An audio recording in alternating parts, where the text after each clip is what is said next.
Actually, I didn't have too many talents, you know. I was quite good in drawing and I was quite good in tinkering and repairing stuff. So one day I came across this school where they did these drawings and they did model building.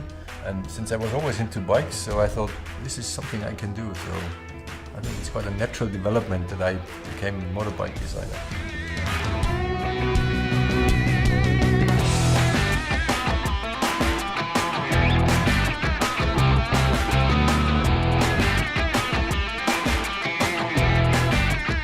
I always draw. I mean, if you look at my old school books, they're all full with sketches and doodles.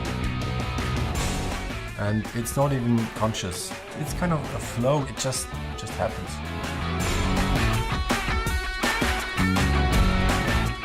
I'm a big fan of these walkers or these kind of machine stuff. Moving machines is pretty fascinating because basically I think it transports the idea of human mankind to just increase the abilities. You have more power, you are faster, you are more precise. Aber der hat eigentlich dort schön passen, oder?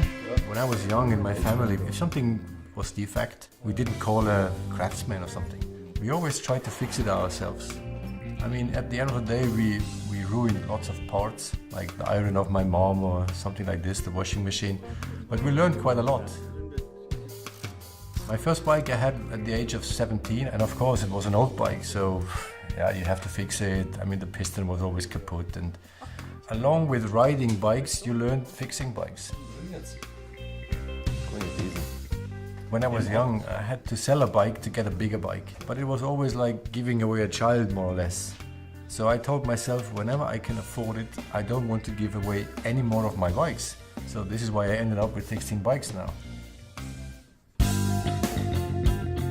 The K1200R came at a time where BMW motorbike was already consolidated, I could say. So I did a pretty provocative design. To my big surprise, this design was even chosen. It was a design which was not really reasonable just by technology, quality, precision, but also by emotion. And that was pretty new and very different from the designs before.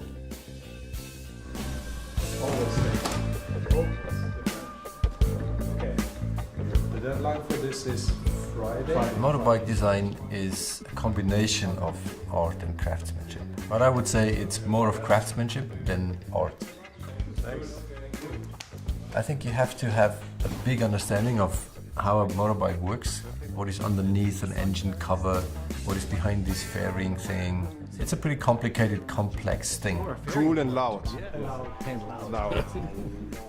You define a bike first by the proportion. If the proportion is not correct, you can forget the rest. Then you have to find the right gesture, the right design, the right formal language, and then you have to make the details. And the details are again defined by the segment you're in. Are you off-road talking, or are you race bike talking, or are you cruiser talking, whatever. Cool. I mean, proportion, everything is perfect, I would say. It's difficult to say how a good design is defined. I would say the good design is when you have a perfect combination of technology and the aesthetics. And also the brake light. For us, a bike is not finished as long as the rider is not on the bike. If you sit like this on a bike with a handlebar like that, it's kind of a bit, okay, non-active. While you just bend the handlebar a little bit out, you sit very different. It becomes a very different gesture. It's like active, aggressive almost. And of course it transports your image and your feeling and your mindset to the outside. A motorbike is the biggest accessory you can wear.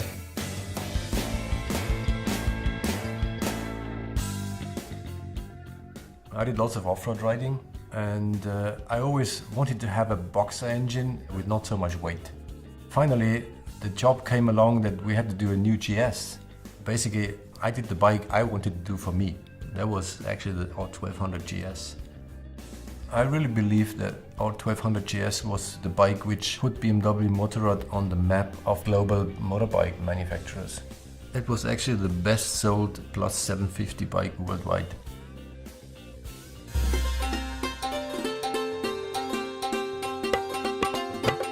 Yeah, I was out in India for 3 years.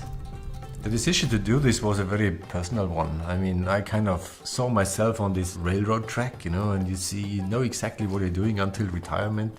And I was a bit scared about this, you know, so I thought I want to do something else for a certain time. So I worked in Bajaj Auto Limited, which is a very well-known company in India. They build 5 million bikes per year. I was Vice President R&D Product Design. Every day you see something really exciting, something really cool. It was a big adventure somehow to me.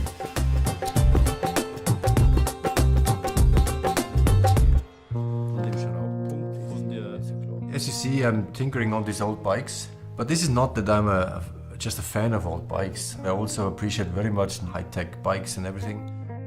But the cool thing on these old bikes is that you see the mechanics and you see the semantics in the mechanics.